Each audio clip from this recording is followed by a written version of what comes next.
بسم الله الرحمن الرحيم.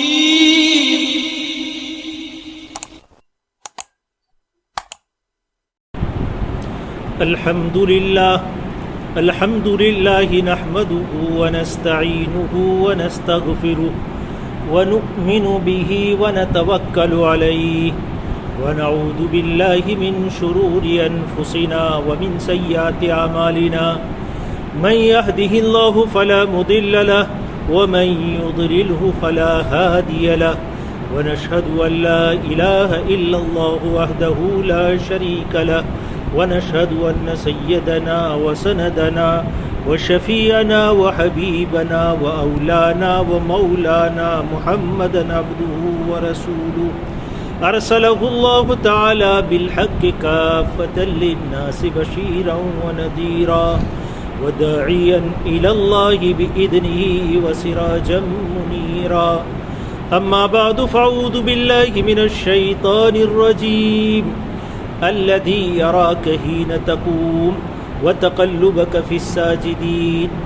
وعن أبي على شداد بن أوس رضي الله تعالى عنه عن النبي صلى الله عليه وسلم قال القيس من دان نفسه وعمل لما بعد الموت والعاجز من أتبع نفسه هواها وتمنى على الله الأماني. رواه الترمذي وقال حديث حسن. قال الترمذي وغيره من العلماء ما دان نفسه أي حاسبها أو كما قال عليه الصلاة والسلام. صدق الله مولانا العظيم وصدق رسوله النبي الكريم ونحن على ذلك لمن الشاهدين ومن الشاكرين والحمد لله رب العالمين. محترم سامعین کرام، حضرت ابو یعلا شداد ابن اوس رضی اللہ تعالیٰ عنہ روایت کرتے ہیں. بہت مختصر سی روایت ہے حضرت رسول اللہ صلی اللہ علیہ وسلم کی حدیث، لیکن بڑی جامع ہے، جس میں اللہ کے پیارے حبیب حضرت رسول اللہ صلی اللہ علیہ وسلم ارشاد فرماتے ہیں الکیس من دان نفسہ وعمل لما بعد الموت. عقل مند اور سمجھدار آدمی وہ ہے جو موت کے بعد کی زندگی کے لیے عمل کرے. کیا فرمایا؟ عقل مند اور سمجھدار آدمی وہ ہے جو اپنے نفس کا محاسبہ کرے. پہلی بات یہ فرمائی، من دان نفسہ، اپنے نفس کا محاسبہ کرے، جائزہ لے اور موت کی بعد کی زندگی کے لیے عمل کرے. اور عاجز اور نادان ہے وہ شخص جو نفس کی خواہشات کی اتباع کرے اور پھر اللہ سے بڑی بڑی امیدیں رکھے. اس کو امام ترمذی رحمۃ اللہ علیہ نے روایت کیا ہے اور یہ حدیث حسن ہے. حضرت ابو یعلا شداد ابن اوس رضی اللہ تعالیٰ عنہ حضرت رسول اللہ صلی اللہ علیہ وسلم کے بڑے کبار صحابہ میں سے اور خیار صحابہ میں سے ہیں. انصار کا ایک قبیلہ ہے بنی نجار، اس سے ان کا تعلق ہے اور بہت ہی عقلمند اور سمجھدار لوگوں میں ان کا شمار ہے اور صاحب حلم، بردبار اور صاحب مروت اور بہت ہی سمجھ رکھنے والے آدمی تھے. اور یہ صاحب رائے سے مشہور تھے، یعنی ایسے شخص تھے اگر کوئی آدمی کسی معاملے میں الجھ گیا ہے، سمجھ نہیں آ رہی کوئی بات، کیا کام کرنا، تو ان سے رائے لی جاتی. صاحب رائے تھے اور اپنی رائے دینے میں بہت امین تھے، امانت دار تھے. اس کے بعد کی زندگی میں، آخری زندگی میں ملک شام منتقل ہو گئے تھے اور فلسطین میں تقریباً 75 سال کی عمر میں سن ہجری 58 میں انتقال فرما گئے فلسطین کے اندر. ان سے بہت زیادہ روایات مروی نہیں ہے، بہت کم روایات ہے جو ان سے مروی ہے. علماء فرماتے ہیں تقریباً 50 کے قریب روایتیں انہوں نے کی ہیں اور اس میں امام بخاری رحمۃ اللہ علیہ نے ان کی ایک آدھ روایت نقل کی ہے اور ایسے ہی امام مسلم رحمۃ اللہ علیہ نے بھی ایک آدھ روایت نقل کی ہے. یعنی روایت حدیث میں بہت زیادہ یہ مشہور نہیں ہے، البتہ سمجھداری اور ہوشیاری و عقل مندی میں ان کا بڑا نام تھا. قیس پہلا لفظ ہے، اللہ کے رسول صلی اللہ علیہ وسلم فرمایا الکیس، تو قیس کہتے ہیں سمجھدار آدمی کو، ہوشیار آدمی کو، جو کسی بھی کام کو اس کے انجام کو دیکھ کر کرتا ہے کہ بھئی یہ قدم میں اٹھاؤں گا تو اس کا انجام کیا ہوگا. پہلے بہت دور اندیش آدمی جو بہت سوچ سمجھ کر کسی بھی قدم کو اٹھاتا ہے اس کو کہتے ہیں القیس، بہت سوچ سمجھ کر کام کرنے والا. اور دان نفسہ، دانا کے معنی ہے محاسبہ کرنا، کہ اپنے نفس کا محاسبہ اور جائزہ لے کہ بھئی آج دن بھر کا کام میں نے جو کیا ہے اس میں کتنی نفع کی میری چیزیں ہیں، کتنے نقصان کی چیزیں ہیں. اور جو آدمی محاسبہ کرنا جانتا ہے کسی بھی معاملے میں وہ کبھی ناکام نہیں ہوتا. اس لیے جو کامیاب تاجر ہیں وہ لوگ ہوتے ہیں جو ہمیشہ اپنی تجارت کا محاسبہ کرتے ہیں کہ بھئی آج ہم نے دن بھر جو کام کیا، دن بھر محنت کی، کیا پایا کیا کھویا. ایسے ہی انسان اپنی زندگی کا محاسبہ کرنے کا عادی بن جائے کہ کتنی خیر میں نے کی، کتنی شر کی، کتنا میں نے اپنی ذات کا نفع کیا آخرت کے اعتبار سے، کتنا میں نے اپنی ذات کا نقصان کیا آخرت کے اعتبار سے. جو محاسبہ کرنا سیکھ جائے وہ ناکام نہیں ہو سکتا. تو من دان نفسہ کے معنی ہے محاسبہ کرنا. تو اللہ کے رسول صلی اللہ علیہ وسلم فرماتے ہیں سمجھدار، عقل مند اور ہوشیار اور دور اندیش آدمی وہ ہے جو اپنے نفس کا محاسبہ کرے. اور آگے جو بات اللہ کے رسول صلی اللہ علیہ وسلم نے ارشاد فرمائی وَعَمِلَ لِمَا بَعْدَ الْمَوْتِ، موت کے بعد کی جو ہمیشہ کی زندگی ہے، کبھی ختم نہ ہونے والی آخرت کی زندگی. کہ موت کے بعد قبر کی زندگی یہ برزخ ہے، لیکن اس کے بعد جو زندگی آئے گی وہ ہمیشہ کی ہوگی، کبھی ختم نہ ہونے والی زندگی. اس کی مثالیں حدیث پاک میں مختلف بیان کی گئی.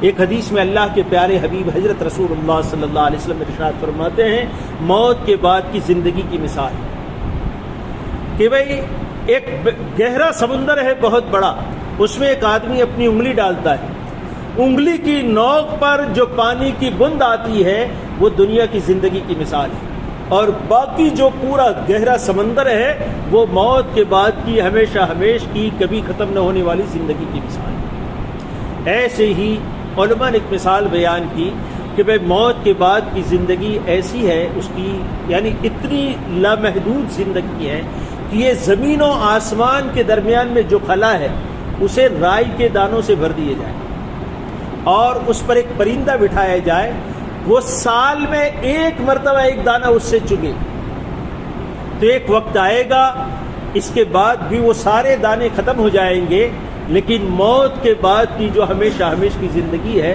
وہ کبھی ختم نہیں ہوگی. ایسے ہی لامحدود زندگی.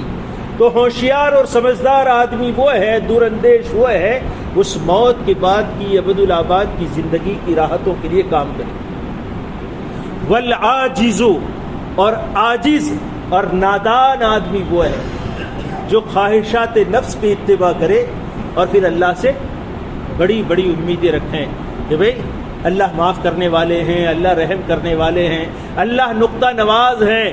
اللہ بے شک نقطہ نواز ہیں، لیکن اس کے لیے نقطے جمع بھی کرنے پڑتے ہیں، نقطہ ہونا بھی چاہیے نا تو نقطہ نواز بنے گا اللہ.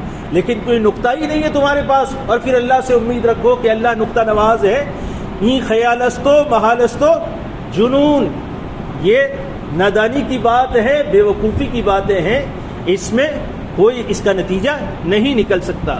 علماء نے اور بھی مختلف مثالیں دوستوں بیان کی ہے، اور اس قسم کی احادیث جو ہے اللہ کے رسول صلی اللہ علیہ وسلم کی اس وجہ سے ہے کہ دنیا میں انسانی زندگی کی اور ضرورت کی چیز ہے، اس سے انکار نہیں ہے، لیکن اصل مقصد جو ہے انسانوں کے آنے کا اور خاص کر مسلمانوں کو دنیا میں آنے کا وہ موت کے بعد کی زندگی ہے. انسان دنیا سے اپنی ضرورت کے مطابق فائدہ اٹھا کر اصل نگاہ آخرت کی زندگی پر رکھے اور اس کی تیاری کرے. علماء نے اس کی مختلف مثالیں بیان کی ہے.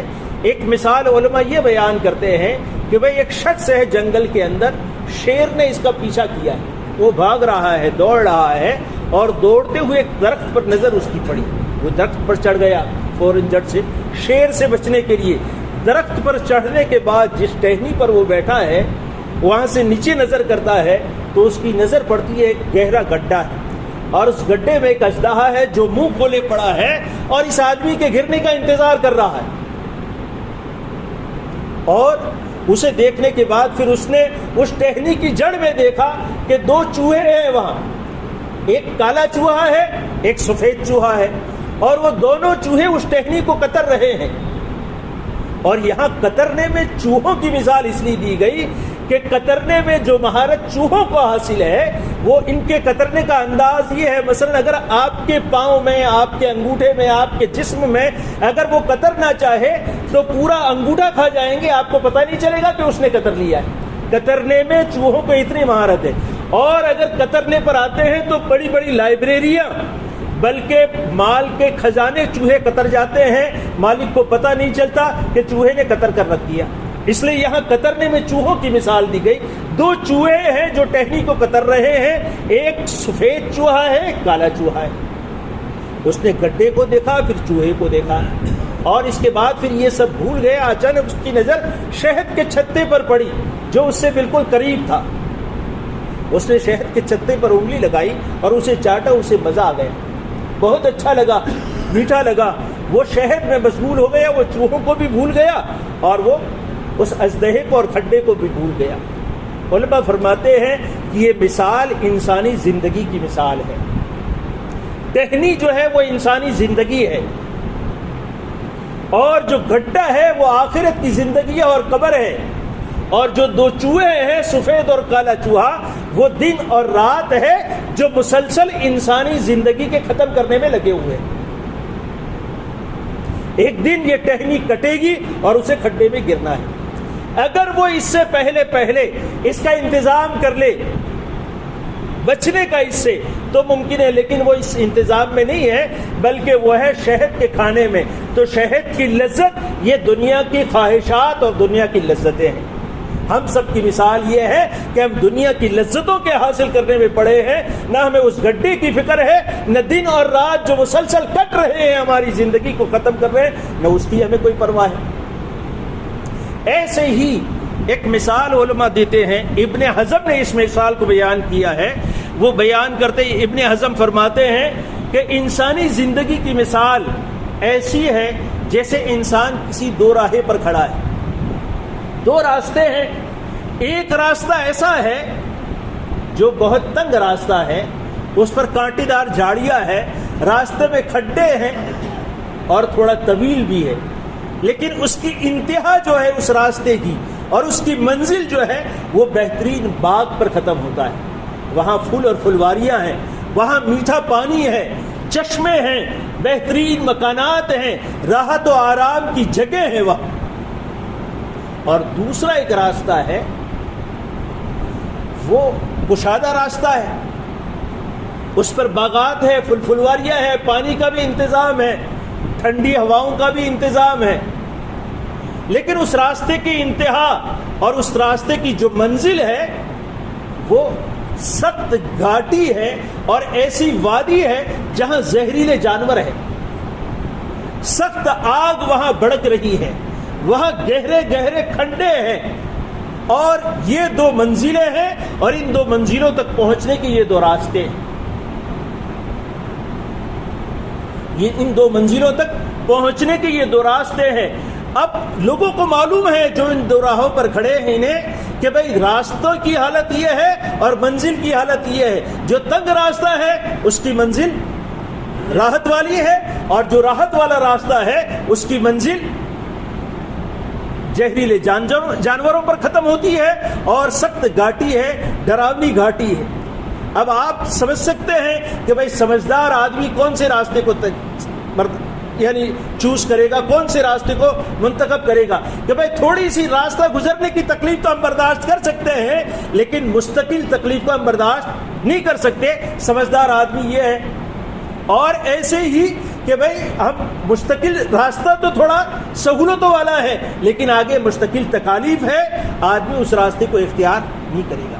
اسی چیز کو حدیث پاک میں اللہ کے پیارے حبیب حضرت رسول اللہ صلی اللہ علیہ وسلم نے اس طرح بیان کیا ہے کہ اللہ تعالیٰ نے جنت کو مکارے سے ڈانپ دیا۔ ایک حدیث ہے جس میں اللہ کے پیارے حبیب حضرت رسول اللہ صلی اللہ علیہ وسلم فرماتے ہیں کہ اللہ تعالیٰ نے جب جہنم کو بنایا، جہنم کی تکالیف کو بنایا، اور جہنم میں جو دردناک حالات اللہ نے پیدا کیے، اس کے بعد حضرت جبریل علیہ السلام کو اللہ نے بلایا اور ان سے دریافت کیا کہ اے جبریل جہنم کے اوپر ذرا چکر لگا کے آؤ اور اس پر ایک نظر ڈالو۔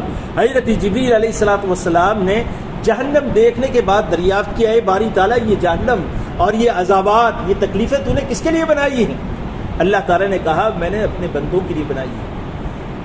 حضرت جبریل علیہ السلام نے عرض کیا، اے باری تعالیٰ اس میں جانا تو کوئی بھی پسند نہیں کرے گا، اس میں جانا تو کوئی بھی پسند نہیں کرے گا۔ پھر اللہ تعالیٰ نے اس جہنم کو خواہشات سے ڈھانپ دیا۔ خواہشات ہیں، اپنی مرادیں ہیں، من کی چاہتیں ہیں، انسان کی جو مرضی میں آوے وہ ہے، اللہ کی منہیات ہے، نافرمانیاں ہے، اس سے اس جہنم کو ڈھانپ دیا۔ پھر حضرت جبریل علیہ السلام سے فرمایا کہ اب ذرا جہنم کا جائزہ لے لو۔ وہاں جانے کے بعد حضرت جبریل علیہ السلام نے اللہ باری تعالیٰ سے عرض کیا ہے، باری تعالیٰ جو اہتمام و انتظام آپ نے جہنم کے لیے کیا ہے اس سے پتہ چلتا ہے کہ کوئی بندہ ایسا نہیں ہوگا جو جہنم سے بچ سکے۔ اس کے بعد اللہ نے جنت کو بنایا، جنت کی نعمتوں کو بنایا، جنت کی راحتوں کو بنایا، اور پھر حضرت جبریل علیہ السلام سے باری تعالیٰ نے عرض کیا کہ آپ ذرا جنت کا جائزہ لے لو، جنت کی نعمتوں کو دیکھ لو۔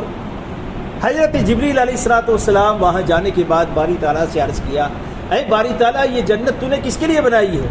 اللہ تعالیٰ نے کہا یہ میں نے میرے بندوں کے لیے بنائی ہے۔ حضرت جبریل علیہ السلام نے عرض کیا، اے باری تعالیٰ تو نے ایسی جنت بنائی ہے اور جنت میں ایسی نعمتیں رکھی ہے کہ کوئی بندہ تیرا اس سے جائے بغیر باقی نہیں رہے گا۔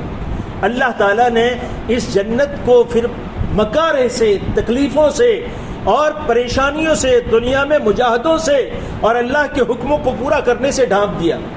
پھر حضرت جبریل علیہ السلام سے عرض کیا کہ آپ اب ذرا جنت کا جائزہ لے کر دیکھو۔ تو حضرت جبریل علیہ السلام وہاں جا کر آنے کے بعد باری تعالیٰ سے عرض کیا، اے باری تعالیٰ تو نے جنت کو اس طرح بنایا ہے کہ اب کوئی جنت میں جائے ایسا میں خیال نہیں کر سکتا الا ماشاء اللہ، سوائے یہ کہ تیرے مخلص بندے۔ اسی بات کو اللہ کے رسول صلی اللہ علیہ وسلم نے حدیث پاک میں ارشاد فرمایا، جفت الجنت بالمکارہ وجفت الجہنم بالشہوات، کہ اللہ تعالیٰ نے جنت کو یعنی مکارے سے اور مجاہدوں سے ڈھانپ دیا ہے اور جہنم کو اللہ نے خواہشات سے ڈھانپ دیا۔ تو اس حدیث پاک میں اللہ کے پیارے حبیب حضرت رسول اللہ صلی اللہ علیہ وسلم نے جو بات بیان کی دوستو، ہم سب کی آنکھوں کے کھولنے کے لیے کافی ہے۔